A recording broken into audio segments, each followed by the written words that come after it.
Hola, mi nombre es André de Mori y vamos a hablar ahora sobre la imagenología del aparato respiratorio. Los estudios imagenológicos utilizados para examinar el aparato respiratorio comprenden técnicas convencionales y técnicas especiales. Entre las técnicas convencionales tenemos al rayos X de tórax en vista póstero anterior, al rayos X de tórax en vista lateral derecha e izquierda, el PANCOAS, que es un decúbito lateral con rayo horizontal, las técnicas de vértice o apicograma, y los estudios de tórax tanto en inspiración como en expiración. Entre las técnicas especiales tenemos a la fluoroscopía, la parrilla costal, la tomografía lineal, la broncografía, la radiología digital directa o indirecta, el ultrasonido diagnóstico, la TAC o tomografía axial computarizada, la resonancia magnética y la angiografía o aortografía pulmonar. Aquí podemos observar un rayos X de tórax en vista anterior y lateral. Vemos que en el anterior podemos observar algunas estructuras. A continuación vamos a hablar de cuáles se observan. Hacia arriba vemos los vértices. Por debajo de las clavículas vemos las regiones infraclaviculares, vemos aquí el botón aórtico, los hilios pulmonares, la silueta cardíaca, las sombras de los diafragmas y los arcos costales, tanto los posteriores como los anteriores. Y en una vista lateral podemos observar el pulmón claro retroesternal, los hilios, la sombra de la silueta cardíaca y de los hemidiafragmas. Siempre podríamos ver la proyección de las partes blandas, dependiendo de la técnica con que se realice, pero es conveniente recordar siempre que estas se visualizan. Los hilios pulmonares. El hilio pulmonar se sitúa en el centro del tórax y conecta al mediastino con los pulmones. Las estructuras que se visualizan en el hilio son debidas a las arterias y venas pulmonares y en menor grado a la pared bronquial, tejido conectivo que las rodean y ganglios linfáticos. Aquí podemos observar una imagen magnificada de un rayos X de tórax en donde estamos viendo sobre todo las regiones iliares, una vista posterior anterior de tórax que muestra el principal componente del hilo derecho, formado por la arteria interlobar dispuesta de forma horizontal, mientras que el hilo izquierdo lo forma la porción distal de la arteria pulmonar izquierda, que también está mostrada con una flecha, y la arteria pulmonar descendente izquierda. Correcto. Cuando vemos de forma lateral una vista magnificada que muestra la tráquea, vemos que ésta se afina a nivel de la carina, inmediatamente por encima de la arteria pulmonar izquierda, la cual se ve como una estructura curva en su trayecto por encima del bronquio principal izquierdo, y se continúa con la arteria pulmonar descendente izquierda. La columna aérea del bronquio del lóbulo superior derecho se visualiza a la altura de la carina. La pared posterior de la tráquea se continúa con la pared posterior de la arteria pulmonar derecha y con la pared del bronquio intermediario, la cual forma una línea conocida como la línea intermedia.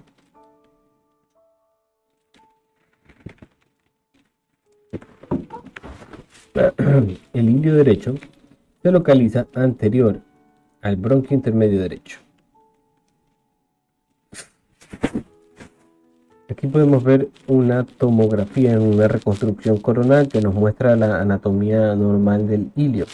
Las estructuras del hilio derecho inmediatamente cefálicas a la arteria interlobar incluyen el tronco ascendente de la arteria pulmonar, que se ve con una flecha curva, y la vena pulmonar derecha. Hay que recordar que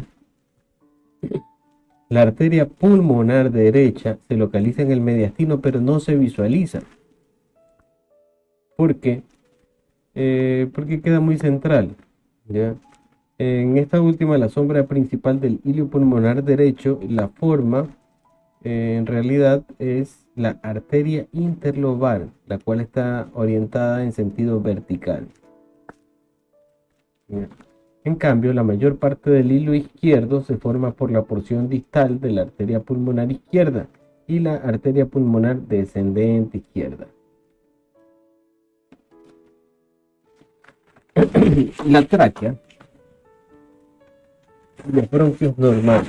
Hasta la izquierda podemos ver una vista anteroposterior de tórax que muestra que la columna aérea de la tráquea es casi rectilínea y que ocupa la línea media, con excepción del nivel del arco aórtico, donde ella aparece comprimida y ligeramente desviada hacia la derecha.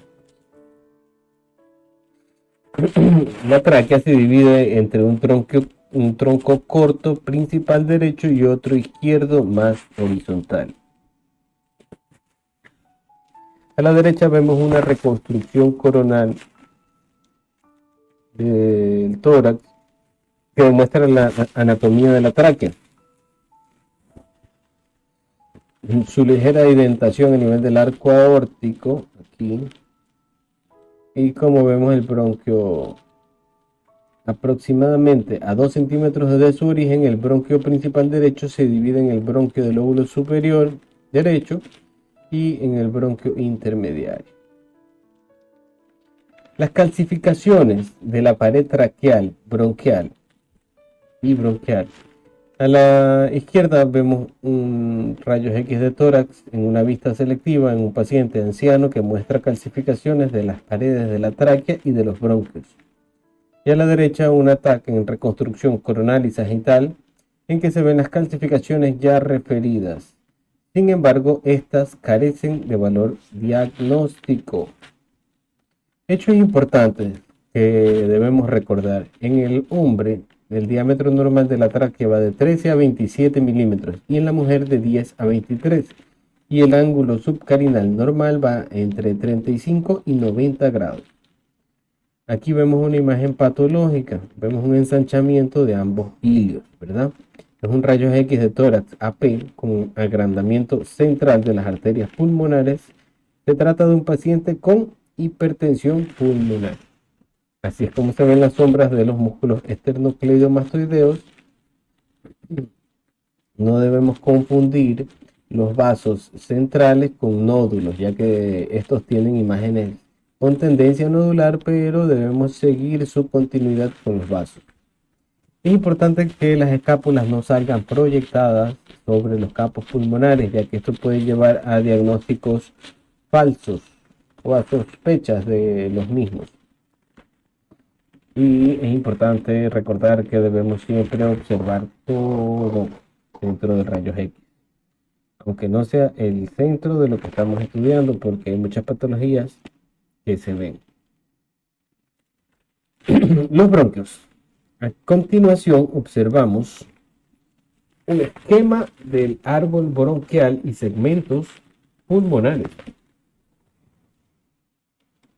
Los bronquios se encuentran en el aparato respiratorio, ¿ya? Y son conductos tubulares fibrocartilaginosos en que se va bifurcando la tráquea, ¿ya? Ellos sirven para conducir el aire desde la tráquea hasta los espacios pulmonares más distales. Y podemos observar los diferentes segmentos.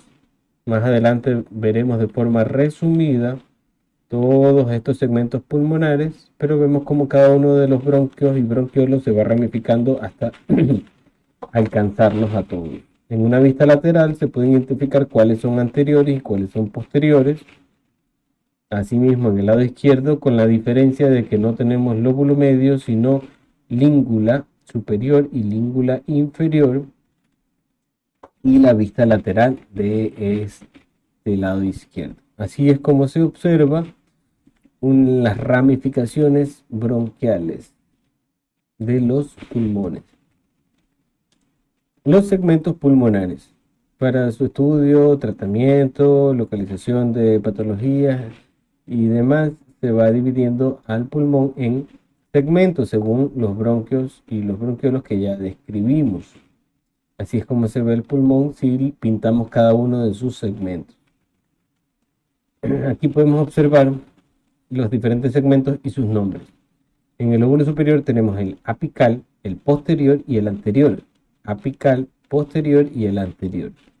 En el pulmón derecho tenemos un lóbulo medio, el cual tiene un segmento lateral y uno medial. Y un lóbulo inferior, el cual tiene subsegmentos superior, paracardíaco o medial basal, anterobasal, laterobasal y posterobasal. En el pulmón izquierdo, al no tener lóbulo medio, tenemos las língulas, que vamos a tener la língula superior y la língula inferior. Perdón. El resto de segmentos pulmonares son idénticos a los del lado contralateral. El parénquima pulmonar. El parénquima pulmonar.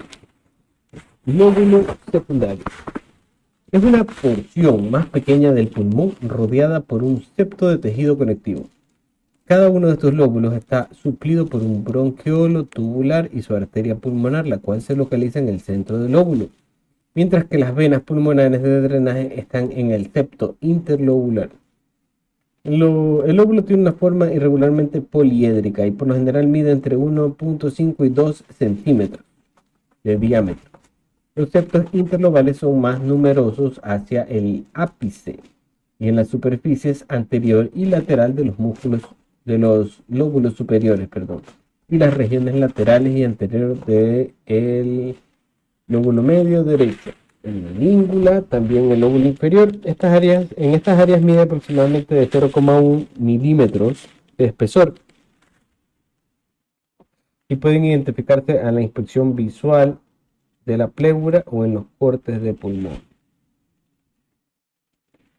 A la izquierda vemos una imagen de un corte pulmonar tomado de la región iliar que muestra un segmento, un septum intersegmentario. Se observa una pequeña rama lateral de la arteria pulmonar que cursa de manera independiente en el parénquima pulmonar hasta unirse con un bronquiolo en el centro del lóbulo.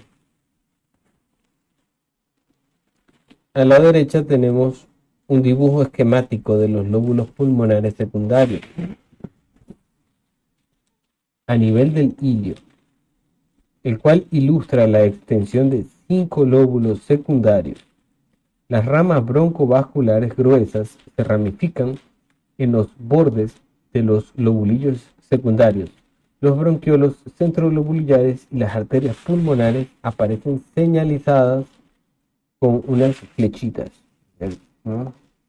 Este es un bronquio centrolobular y su arteria pulmonar correspondiente. Las venas vienen en la periferia.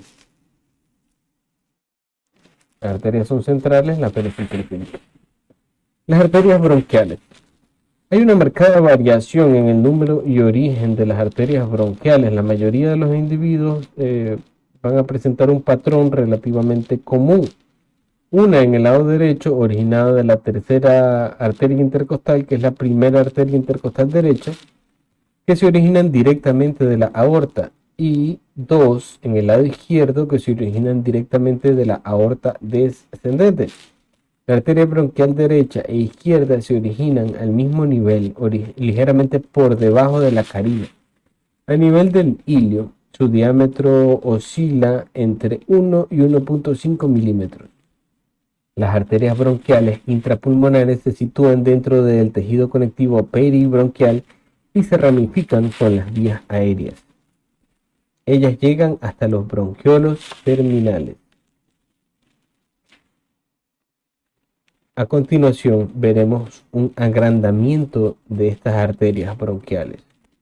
A la izquierda podemos observar una TAC con contraste endovenoso selectiva a nivel del bronquio tronco que muestra un agrandamiento de las arterias bronquiales.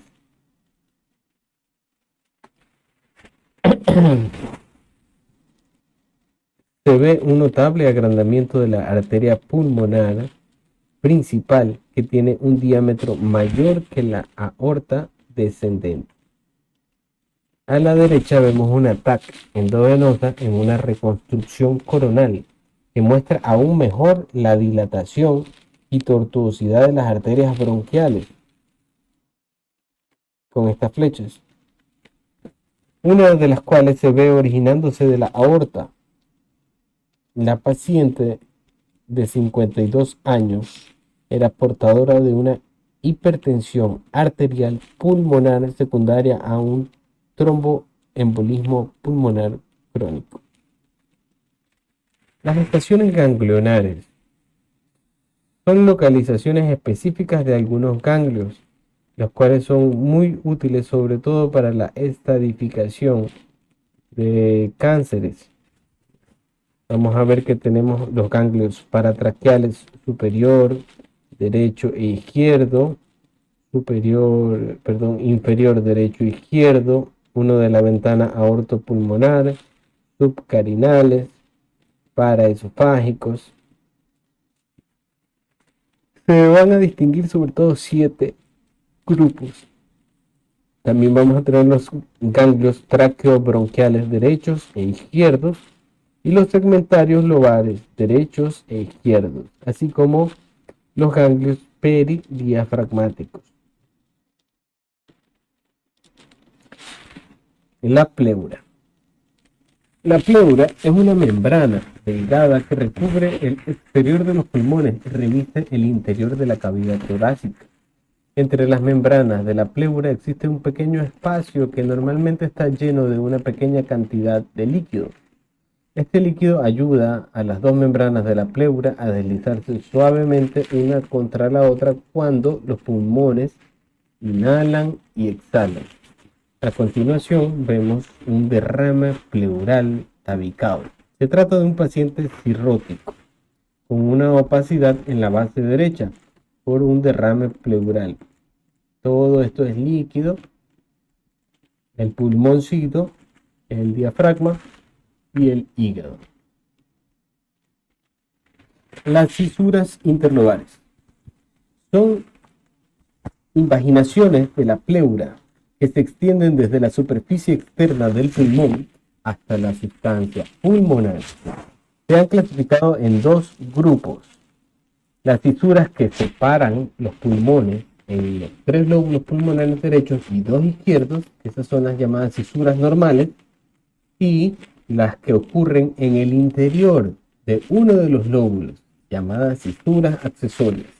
Las normales son fisuras menores, la fisura mayor derecha y la fisura mayor izquierda. A continuación vemos una reconstrucción sagital de una tomografía. Esta es una proyección de máxima intensidad, o también llamada MIP, que muestra la posición normal de la fisura interlobar derecha, la cual está mostrada con una flecha recta. Además vemos una fisura interlobar menor o fisura horizontal. Las fisuras mayores y menores normales en rayos X de tórax no siempre son visibles, pero en ocasiones el haz de rayos X y las fisuras se encuentran en el mismo plano y las mismas salen graficadas. A la derecha podemos ver un rayos X de tórax que muestra la fisura mayor derecha con estas flechas rectas, ¿no? Y la fisura menor, aquí, se proyecta normalmente algo posterior a la fisura mayor derecha y no se visualiza muy bien en todos los casos. A la izquierda vemos un rayos X de tórax que muestra la fisura menor. Aquí. Las fisuras mayores raras veces se ven en una vista anteroposterior. En este caso, el borde superior de la fisura mayor izquierda aparece como una línea curva aquí, que se extiende hacia abajo en el sentido lateral a pocos centímetros por encima del nivel del ilio. La fisura del ácigos o de la ácigos. De izquierda a derecha vamos a ir viendo. Primero un rayos X de tórax en vista AP, que muestra la ácidos en forma de una línea curva, desde aquí, que se extiende de modo oblicuo a través de la porción superior del lóbulo derecho. Se hace la vena ácidos también aquí. Hacia la imagen intermedia o medial vemos en una tomografía axial computarizada en una reconstrucción coronal donde se ve con esta flechita la misma cisura ya descrita. Y acá tenemos unos cortes axiales en que se ve el arco de la vena ácido seleccionado con esta flecha a medida que se extiende anteriormente a partir de la región paravertebral para drenar en la vena cava superior. Las fisuras accesorias. A la izquierda vamos a ver un rayo X de tórax AP que muestra la fisura menor derecha y la fisura accesoria inferior derecha. A la derecha, en una imagen de tomografía, una reconstrucción coronal, se muestra la fisura menor derecha, la fisura accesoria inferior derecha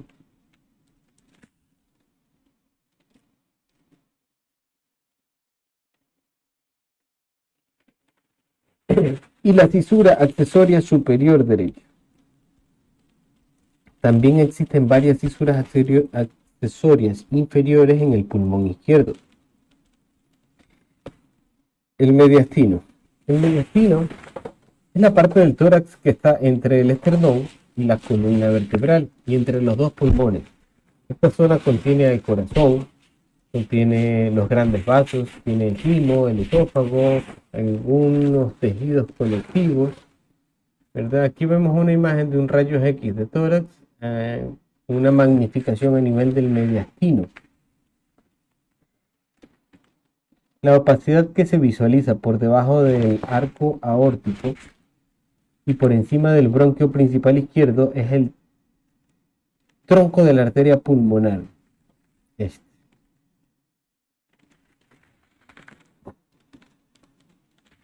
A este nivel, la arteria pulmonar se observa como una opacidad oval o elíptica, medial a la arteria pulmonar izquierda.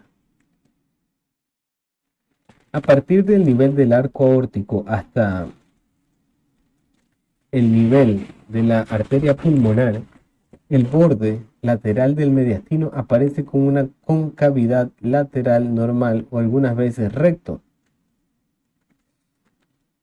El espacio entre el arco aórtico y la arteria pulmonar se conoce como la ventana aortopulmonar.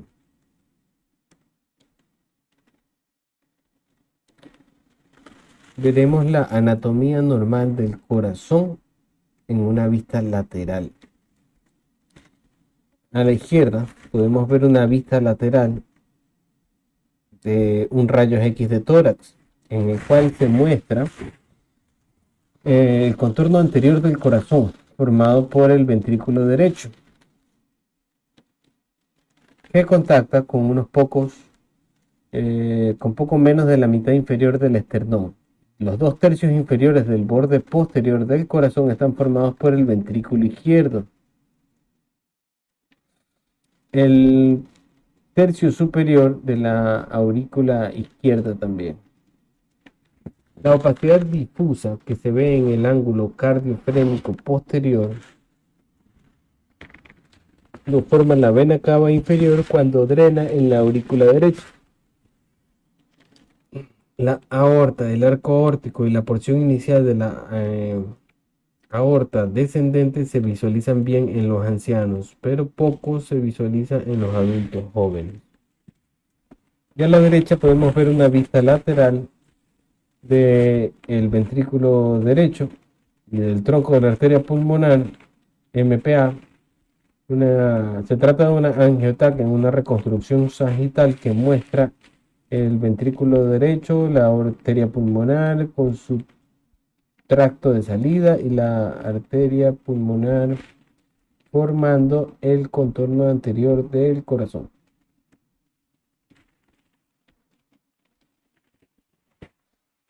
El inlet torácico es como se conoce a la parte superior de las regiones apicales. Estamos ante un rayos X de tórax en vista AP selectiva del tercio superior que muestra las primeras costillas derecha e izquierda originadas posteriormente a partir de la primera vértebra torácica T1 que se dirigen hacia adelante y algo hacia abajo.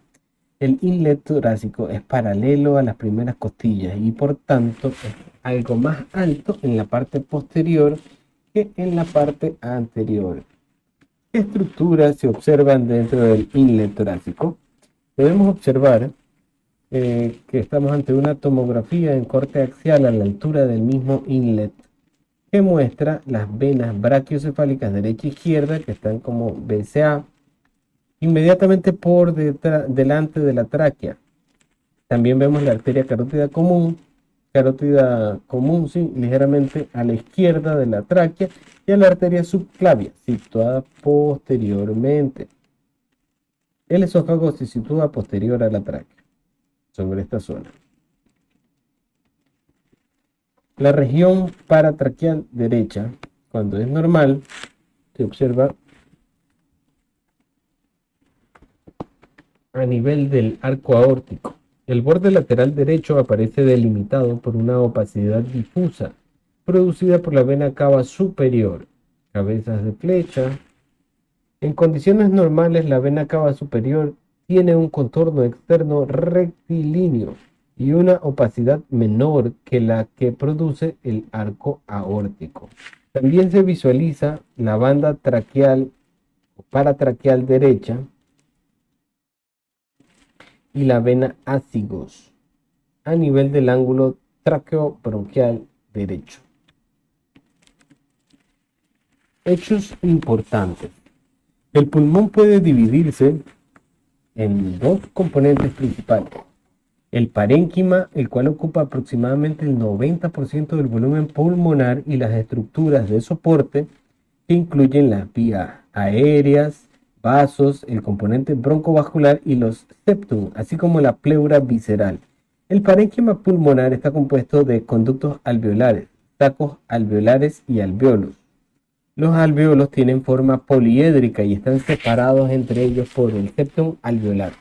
Los conductos alveolares no tienen pared propia, están cubiertos totalmente por las aperturas alveolares, o también llamadas bocas alveolares. El mejor modelo para describir la arquitectura del parénquima pulmonar es el poliodrón. Ejemplos de estos poliodrones en los pulmones son el alveolo, los lobulillos secundarios y los segmentos pulmonares. Un conocimiento detallado de la anatomía pulmonar es importante para entender el patrón de diseminación de las lesiones e interpretar las tomografías tanto del parénquima normal como patológico. La ecografía torácica es una prueba de diagnóstico por imágenes en la que se utiliza el sonido, propiamente el ultrasonido, para observar las estructuras torácicas u órganos que se encuentren pegados a la pared torácica. Entonces, vamos a ver cuál es el valor de la ecografía, sobre todo para valorar afecciones torácicas mediastinales en el niño, en aquellos que necesiten estudios evolutivos y no querramos exponerlos tanto a radiaciones, en aquellas afecciones pleuropulmonares periféricas y del diafragma que sean del adulto y pues estén pegadas a la pared, en afecciones mediastinales de comportamiento anterior en el adulto y en las lesiones propiamente de la pared torácica. A continuación vemos un corte de una imagen de ultrasonido en la parte posterior del tórax, del hemitórax izquierdo, en donde se observa una lesión nodular. Este se trataba de un nódulo pulmonar periférico que hacía contacto con la pared. Aquí vemos el pulmón, algo atelectásico. Este es el corazoncito y hay una masa. Es una lesión pleuropericárdica, señalada con la flecha. También podemos identificar la presencia de derrame pericárdico o de derrames pleurales. Incluso puede llegar a identificarse la presencia de nódulos intrapulmonares si es que tenemos la cantidad suficiente de líquido y el colapso pulmonar que nos permita el paso del sonido a través de estos. Este es un caso de un paciente con un tumor pulmonar que presentaba una lesión que hacía contacto con la pared, por lo cual era visualizable por medio de la ecografía. Este es un paciente con metástasis pleuropericárdica. El diafragma, que se localiza debajo de los pulmones, es el principal músculo de la respiración. Es una estructura músculo-tendinosa que separa las cavidades torácicas y abdominal. Sus fibras musculares costales surgen anteriormente desde la apófisis sifoides, alrededor de la convexidad del tórax, desde las costillas 7 a la 12, y posteriormente las fibras crurales surgen de los márgenes laterales de la primera y segunda y hasta tercera vértebras lumbares del lado derecho y de la primera y segunda vértebras lumbares del lado izquierdo, formando las cruras diafragmáticas. Estas fibras convergen hacia el tendón central y se insertan en él casi perpendicularmente a su margen. Aquí podemos observar una imagen de rayos X con una vista selectiva donde se visualizan las superficies superiores del diafragma, que forman en forma de cúpula, ya que forma una interfaz con el pulmón. Los tejidos blandos del abdomen oscurecen la superficie inferior en aproximadamente el 95% de los adultos normales. El nivel de la cúpula del hemidiafragma derecho se proyecta en un plano que va desde el extremo anterior de la quinta costilla hasta el sexto espacio intermedio anterior, y en aproximadamente el 90% de los adultos el plano de la cúpula diafragmática derecha es aproximadamente la mitad de un espacio intermedio más alto que el izquierdo. Acá vemos una imagen de una tomografía a nivel del apéndice sifoides, ¿verdad? Este de aquí, que muestra la anatomía normal en un corte axial donde vemos gran parte del diafragma, el cual se encuentra aquí seleccionado por las flechas. Ya, se delimita bastante bien ya que tiene grasa en sus alrededores, lo cual lo hace más visible. El valor de las reconstrucciones multiplanares o MPR para valorar los hemidiafragmas pues es muy importante, ya que nos permite ver estas estructuras en diferentes planos. A la izquierda vemos una TAC en una reconstrucción coronal que muestra la presencia de grasa y asas intestinales vecinas al borde derecho del corazón. Y a la derecha vemos un ataque en una reconstrucción sagital que muestra una hernia anterior que contiene al epiplón y al colon, en lo que se conoce como una hernia de Morgani. Y para terminar vamos a hablar sobre las anatomías costales. Esto que estamos viendo es una costilla cervical bilateral. Es un rayo X de tórax en vista anteroposterior selectiva que muestra la presencia de costillas cervicales originadas de la séptima vértebra cervical en un paciente con un síndrome de outlet torácico. Y con esto damos por finalizada esta parte de la unidad. Aquí hemos hablado de lo normal básicamente del tórax. Ha sido un gusto y sigan estudiando.